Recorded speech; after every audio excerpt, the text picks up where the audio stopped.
Bonjour, j'espère que vous allez bien. Donc, je fais la voix off par-dessus ma vidéo. Donc, vous voyez en ce moment que je suis en train de faire le croquis. Honnêtement, c'est plus de 45 heures de travail pour une quinzaine d'heures pour le dessin et environ une trentaine d'heures pour la mise en couleur. Donc, vous voyez que je suis en train de faire le croquis et ensuite je repasse avec un liner digital parce que je travaille sur Clip Studio Paint pour pouvoir faire le dessin version finale. J'ai utilisé comme référence une des dernières scènes du film. Il y avait une couverture de livre pour enfants que je trouvais très jolie et j'avais envie de reproduire cette couverture-là, mais avec mon style et mes couleurs. Donc c'est ce que vous êtes en train de voir en ce moment. Là où vous pensez qu'il n'y a rien qui se passe, c'est que je suis en train de faire le nettoyage du line art. Donc ça paraît qu'il n'y a rien qui se passe, mais au final c'est parce que c'est sur des zones tellement petites que ça ne se voit pas de loin, mais c'est une étape très importante car c'est là où le dessin passe d'un peu brouillon à une étape un peu plus propre. J'ai fait ensuite le fond bleu et je commence à mettre mes couleurs avec la base des feutres à alcool et je reviens travailler pour donner un effet un peu plus fluide et lisse. Vous voyez qu'avec Pumba, j'ai commencé avec une base très pâle et le feutre par-dessus trop foncé. Donc je pensais vraiment avoir tout raté par rapport à mon image de référence. Mais l'affaire, c'est que l'image de référence, c'était sur mon téléphone avec des couleurs trop saturées. Donc je pensais vraiment avoir raté Pumba, mais en fait non. Parce que lorsque je l'ai comparé à la jaquette du DVD et du Blu-ray, je l'ai comparé aux livres Les scènes cultes, à d'autres livres, à des photos sur mon ordinateur, Pumba n'était pas du tout raté, donc j'étais très contente de ne pas avoir tout recommencé. Je suis désolée si je parle plus vite, c'est que j'essaie de suivre ce que j'essaie de faire en même temps sur la vidéo et c'est pas évident. Donc, vous voyez tous les crayons que j'utilise pour pouvoir rendre vie à ces personnages. J'ai utilisé beaucoup de bleu, de blanc, de beige, de bleu, de rose, de noir, toutes sortes de couleurs pour pouvoir faire que le résultat ne soit pas plat. Donc, je suis désolée si vous avez envie de recommencer l'expérience avec des combos préétablis, mais il n'y en a pas parce que j'essaye vraiment d'y aller au fur et à mesure avec ce que j'ai besoin de faire. Je trouve que la couleur est trop foncée, donc j'utilise celle-là pour l'atténuer, ou je veux la rendre encore plus foncée, donc j'utilise celle-là pour la renforcer. Donc, c'est comme ça que je travaille. Donc là, je suis en train d'achever Pumba. J'ai fait sa crinière en utilisant ma technique de noir habituelle. Et je vais bientôt commencer son nez, il me semble. Oui, je vais bientôt commencer le nez après avoir fait je ne sais combien de couches pour rectifier la couleur de Pumba. Donc le nez avec une espèce de beige, un gris, violet par-dessus. Et là, je viens retravailler avec mes crayons par-dessus.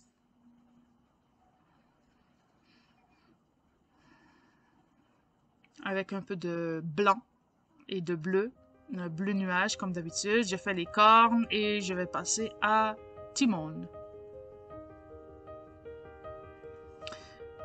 Honnêtement, Timon n'a pas pris beaucoup de temps à faire. Il m'a pris environ une vingtaine de minutes tellement il est petit sur le dessin. Il n'y avait pas grand chose à faire dessus. Le beige principal, le beige secondaire, son visage, un peu de noir et c'était terminé.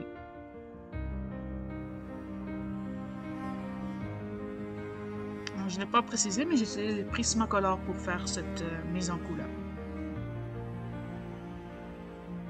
Je repasse à Albrecht Dürer pour renforcer les ombres. Et je vais passer à Rafiki. Je fais une petite finition sur Timon. Sa petite crête orange-rouge sur la tête. Finition. Crayon blanc et voilà, Rafiki. Rafiki, j'ai utilisé une base de gris bleu et j'ai renforcé un peu avec du gris violet pour vraiment apporter plus de dimension à la couleur. Comme son poil est plus long que celui de Timon et de Pumba, j'ai vraiment voulu donner cette texture pour rendre mon dessin plus personnel. C'est ce que j'ai fait sur la crinière de Simba que vous verrez plus tard. Donc pour Rafiki, j'ai mis beaucoup de bleu, beaucoup de violet, beaucoup de rose, beaucoup de crème, beaucoup de rose argile pour vraiment donner de la dimension aux couleurs. Et j'ai ombré avec du violet, comme d'habitude. Vous commencez à me connaître.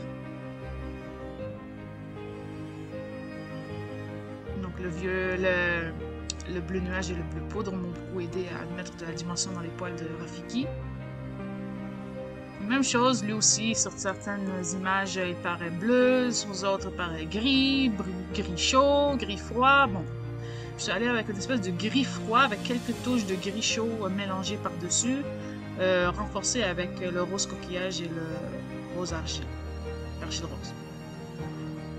Je fais les petites ombres pour donner l'illusion qu'il est poilu.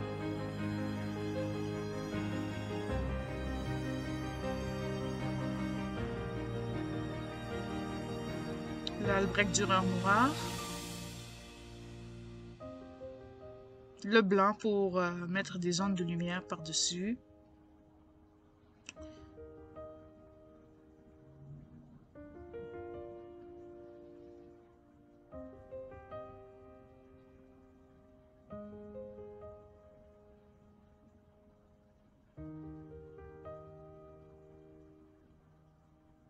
Donc je viens fignoler.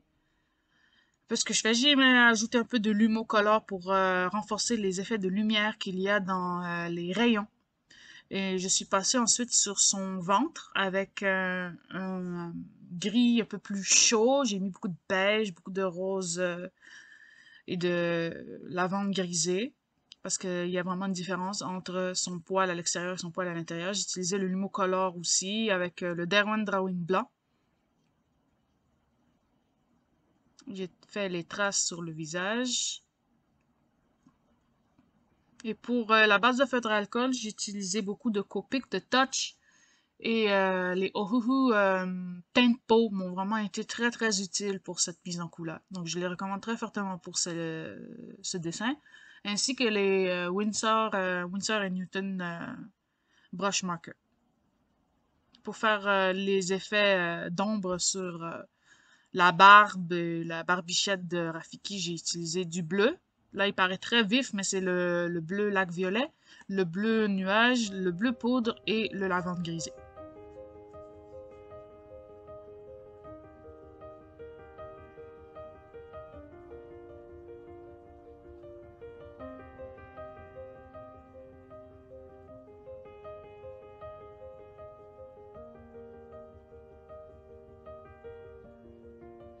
Ensuite, j'ai fait les mains. Donc, pas avant de toucher Simba, j'ai fini le personnage de Rafiki, j'ai fait les mains, j'ai utilisé les mêmes teintes que sur la bouche et les oreilles. Je donne un peu de dimension dans les mains avec du violet, un peu de bleu, même chose, j'utilise les mêmes couleurs. J'ai décidé de faire ensuite Zazu, car il était beaucoup plus simple que Simba et Nala. J'ai commencé par une base de bleu sur le corps en haut, et ensuite j'ai fait le blanc de son ventre et le bec.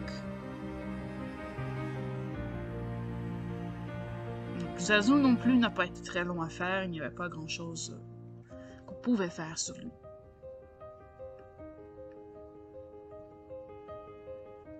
J'ai ombré avec bleu nuage et lavande grisée pour donner plus de dimension au blanc.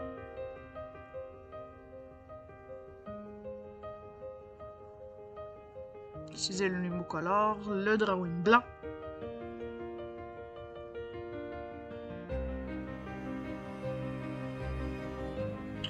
Pour commencer, Simba. Donc le premier feutre que j'ai utilisé pour faire le visage de Simba était trop pâle.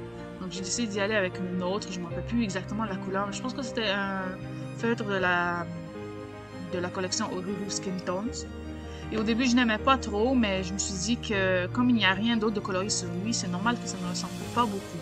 Ensuite, j'ai fait le petit bébé. Comme ils ont la même couleur sur l'image de référence, j'ai fait le petit bébé en même temps que lui. J'ai essayé d'atténuer pour pas qu'il ait l'air jaune.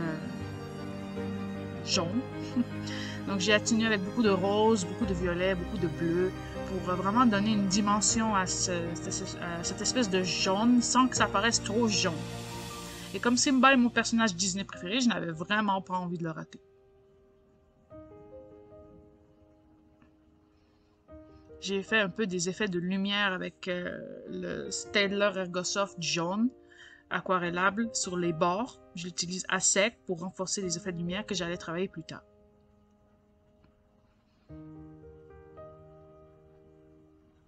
Donc déjà, on voit la différence entre le jaune du feutre et le jaune retravaillé, qui est plus doux, plus subtil. J'ai ajouté beaucoup de rose, de violet, des bleus pour vraiment donner de la dimension. Donc j'ai utilisé le aquarellable de Faber-Castell pour faire les ombres. Plutôt que de les faire en brun ou on les faire en noir, je trouve que les faire en violet, ça ajoute vraiment beaucoup au dessin. Et comme le violet sur le jaune donne une touche un peu plus brun, c'était l'idéal. J'ai ajouté un peu de touche d'orange pour donner un peu de vie. Et ensuite, j'ai fait le reste du museau. Donc, le nez sur les deux. J'échappe mon pot de crayon par-dessus. J'ai fait le reste avec le beige. Je pense que c'est le même beige que je vais utiliser pour Nala plus tard.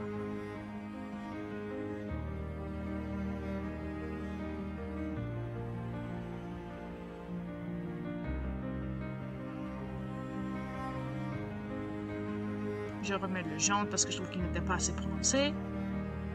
Du rose, du blanc, du bleu, toute la panoplie. Je retravaille les ombres un peu sur le bébé. Un peu de finition. Je fais les petits coussinets. Le visage.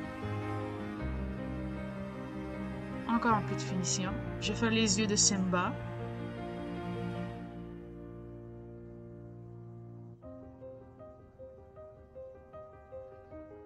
Oui, il me semble que j'attaque la bouche de Simba après. Oui, voilà. Donc avec quelques touches de rose et de violet et un peu de crayon, comme c'est très petit, elle n'a pas besoin de faire grand-chose. Je réadoucis avec le bleu, le jaune. Et ensuite, j'attaque une des parties qui me faisait le plus peur de ce dessin, la crinière de Simba. Donc j'ai utilisé, plutôt que d'y aller trop franchement, je suis allée avec une espèce d'orange qui paraît très moche, mais vous allez voir, je vais le retravailler à ma sauce pour pouvoir avoir la couleur caractéristique de sa crinière. J'ai préféré y aller par couches successives d'une couleur qui est plutôt éloignée plutôt que ça soit trop foncé et risquer de me rater comme avec Puma. J'ai fait cette espèce de brun-orange très moche et ensuite je suis venue retravailler avec des violets, avec le brun ombre foncé aussi. Vous voyez que j'ai réutilisé mon violet préféré, un de mes violets préférés, un peu de beige pour donner de la lumière, l'argile rose et l'autre qui est un peu plus foncé, un peu d'orange. Celui-ci c'est le pêche, il me semble, que je tiens dans mes mains, le rose vif, le violet impérial, il me semble.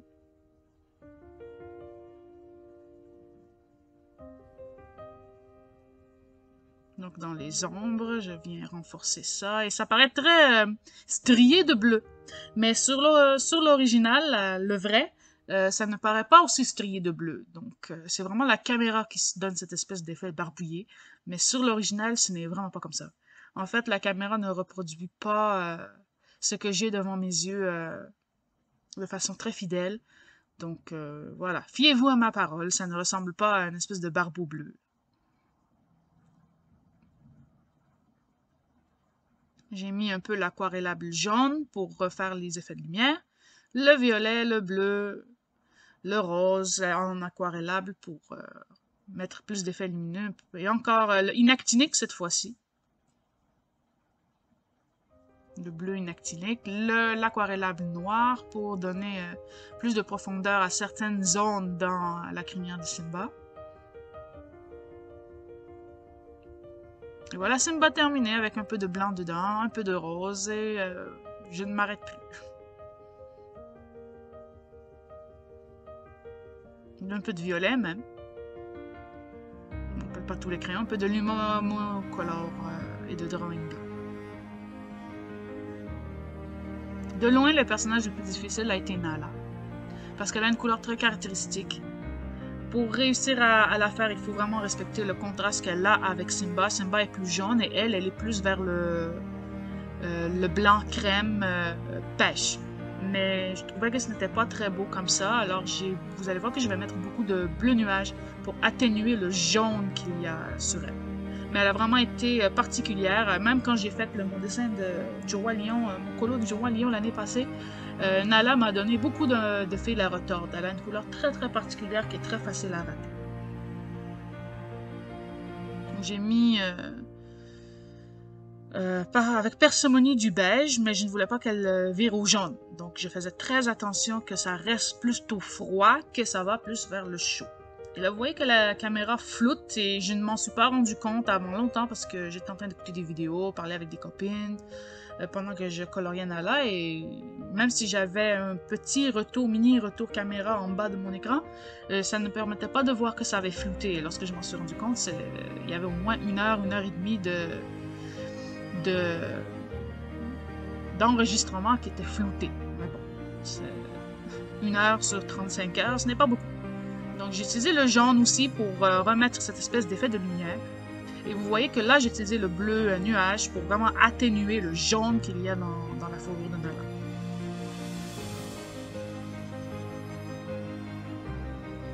Un peu de texture.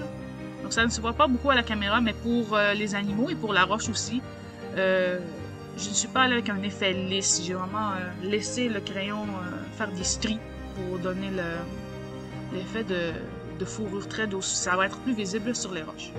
Pour le bas de la fourrure de Nala, c'était beaucoup plus clair. Et là, j'ai utilisé beaucoup de bleu nuage encore et un peu de violet parce que je voulais qu'il y ait un contraste net entre la fourrure, le reste de sa fourrure et son abdomen.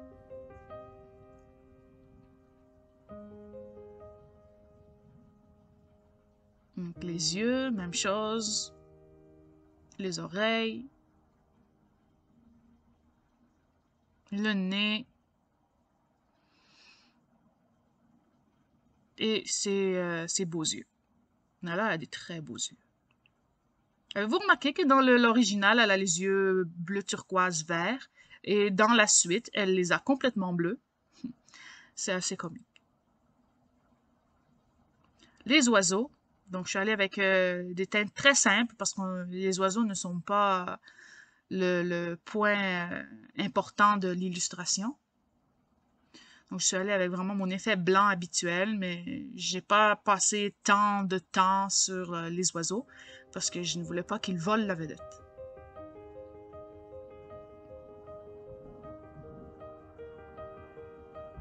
Et je les ai retravaillés par rapport aux oiseaux qu'il y a sur l'image initiale. Je trouvais que leur visage était très moche. Donc, j'ai retravaillé les oiseaux pour les faire ressembler plus à des colombes.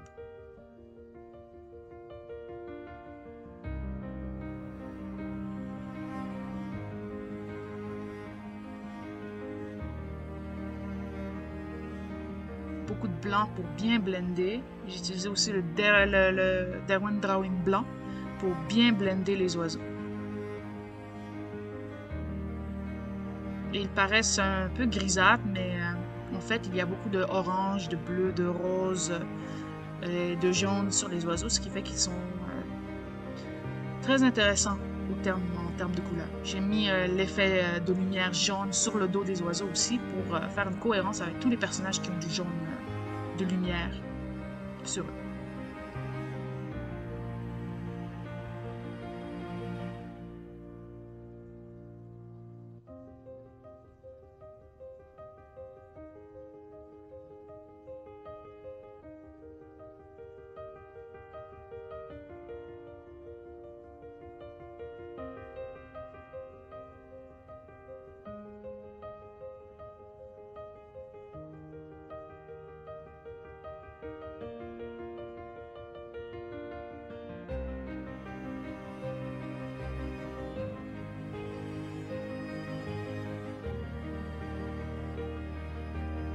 De loin, la partie la plus stressante de cette illustration, c'était la roche. Donc, je vais essayer de expliquer un peu mon processus, parce que comme c'est un dessin qui est assez grand, il est plus grand que du A4, format un peu panoramique,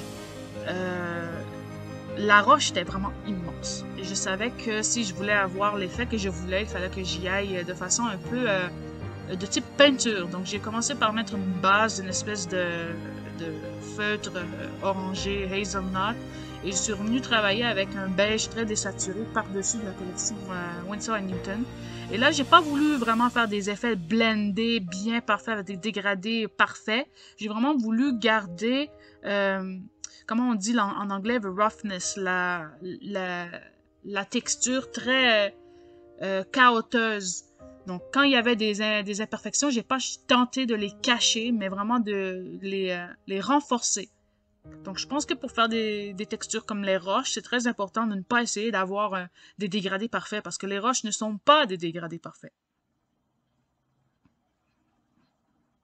Honnêtement, j'ai adoré faire la roche. Elle me faisait peur, c'était l'élément du dessin qui me faisait le plus peur avec les couleurs de Nala, mais j'ai adoré la faire. J'ai utilisé beaucoup de teintes de crayon. Il y a du bleu, il y a du vert, il y a du orange, il y a du jaune, il y a toutes sortes de couleurs. Il y a du inactinique, il y a du violet. J'ai renforcé avec le brun aussi, le rouge à cajou.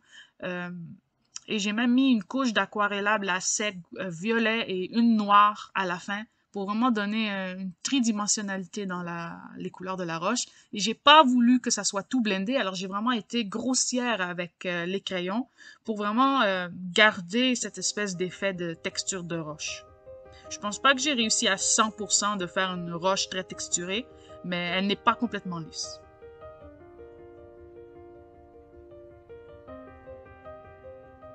J'ai retravaillé avec beaucoup de teintes de crayon.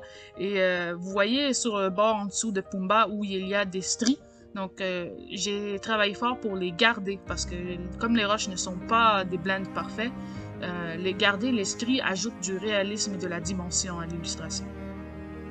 J'ai voulu aussi garder le fait que la roche vue d'en bas est plutôt froide et là où les personnages se tiennent, c'est assez chaud car il y a la lumière qui vient par-dessus eux et par-dessus le segment de cailloux où ils sont.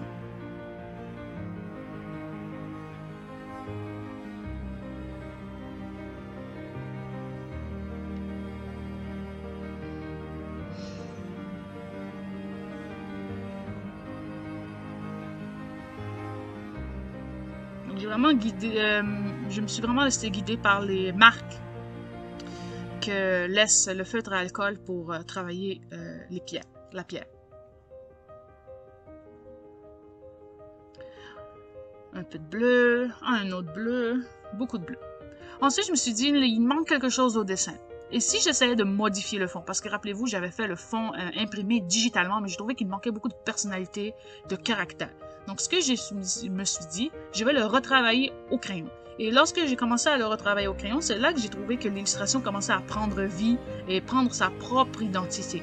Le fond était trop fade pour le reste des personnages. Je trouvais que les personnages étaient bien coloriés, mais le fond n'allait pas avec. Donc, je me suis dit, je vais prendre une chance.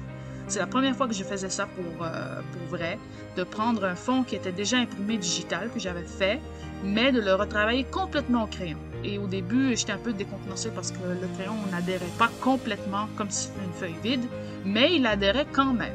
Donc c'est là que je me suis vraiment amusée avec toutes sortes de couleurs pour faire des effets de lumière beaucoup plus travaillés, beaucoup plus dynamiques. J'ai mis du vert sauge pâle en haut, du jaune, j'ai renforcé avec le Lumocolor les petites espèces de reflets de lentilles qu'il y a.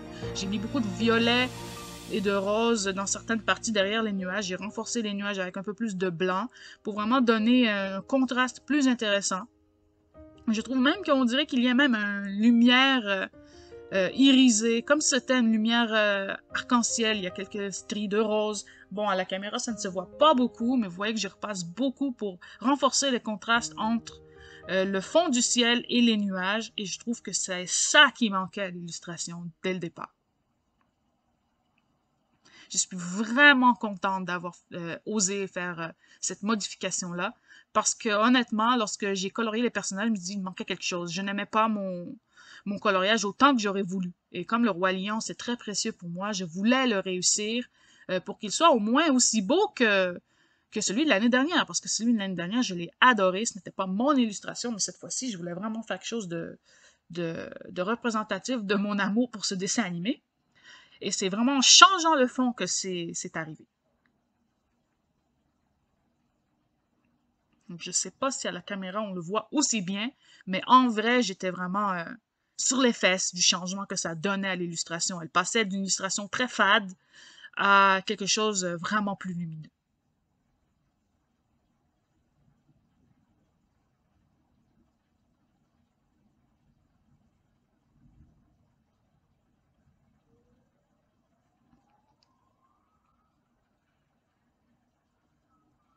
J'ai renforcé un peu les ombres dans les nuages et dans le ciel, tout en gardant les rayons de lumière. Je les ai transformés avec des rayons de lumière un peu plus verts en haut, vraiment pour donner une illusion que le soleil tape fort et altère la couleur de la lumière. Un peu comme une lumière qui passe à travers un prisme.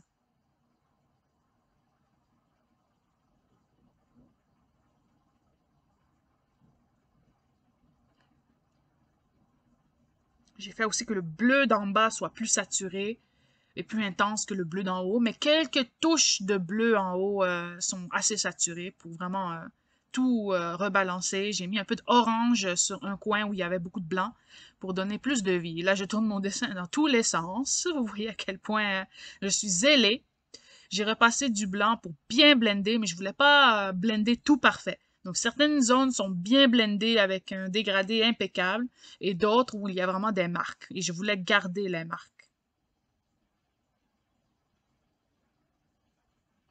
J'ai mis le drawing blanc pour certaines zones, surtout pour flouter un peu les nuages. Et j'ai mis du Lumocolor là où je voulais que ça soit intense blanc, surtout dans les petits ronds de lumière. J'ai finalement ajouté le post. Donc, je vous reviens après les dernières touches. Donc, vous avez vu que j'ai mis un peu de Posca. Bon, c'est vraiment dispensable. Moi, j'ai l'habitude d'en faire. Donc, des petites taches, des petits points juste pour mettre un peu plus d'intérêt. Alors, je fais la dernière étape avec vous. J'ai pris mon Faber-Castell Pit Artist Pen en XS. J'ai testé à côté pour voir qui ne va pas me lâcher en plein milieu. Et on y va.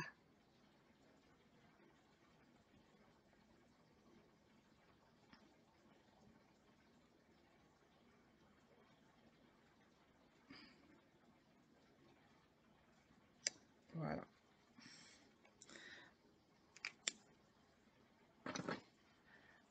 À l'heure où je filme cette séquence, nous sommes le 16. Donc, c'est mon anniversaire aujourd'hui. Bon anniversaire à moi.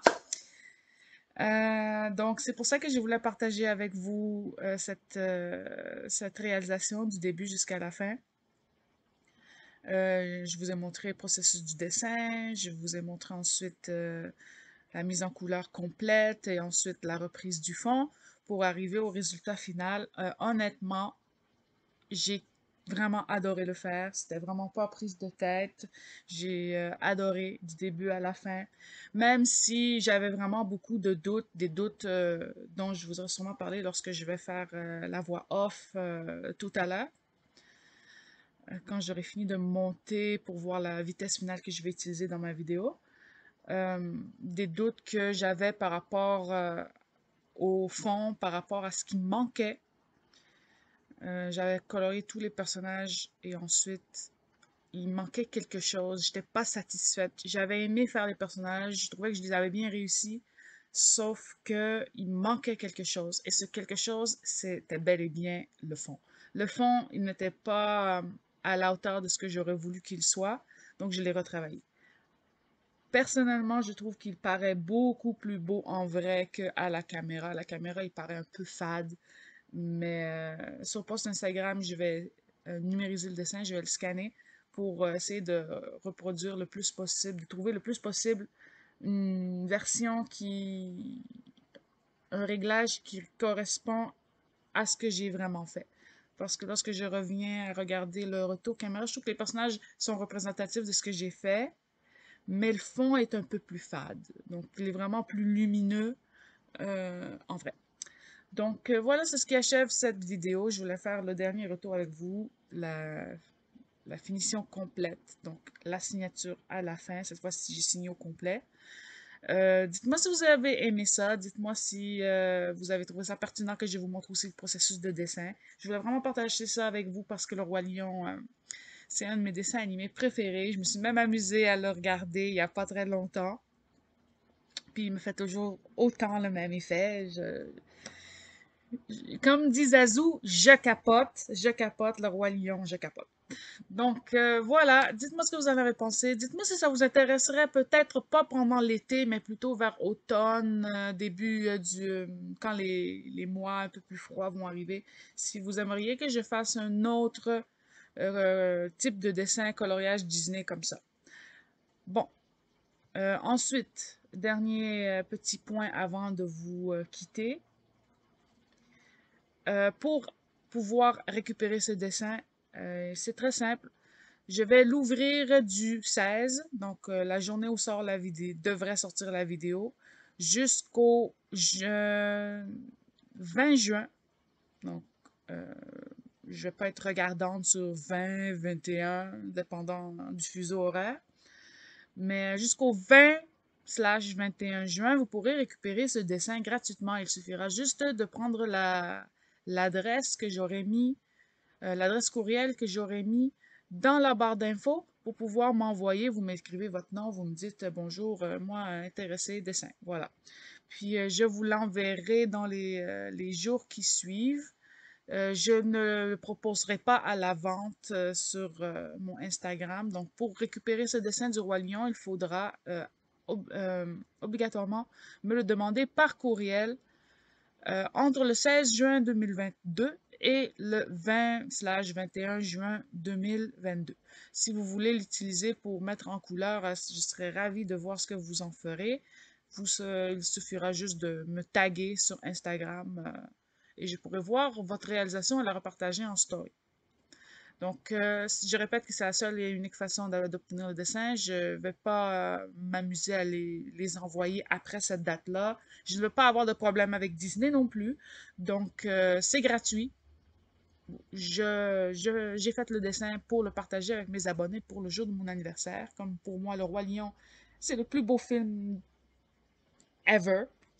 Donc, voilà. Donc, sur ce, je termine et clôture la vidéo. J'espère que vous y avez pris plaisir et on se revoit dans une prochaine vidéo. Si je me rappelle bien, ce serait une vidéo bilan à la fin du mois de juin et la vidéo 500 abonnés qui arrive bientôt aussi avec un petit quelque chose de spécial là aussi. Donc voici la vraie fin. Je vous laisse pour vrai. Bye bye. Bonne journée.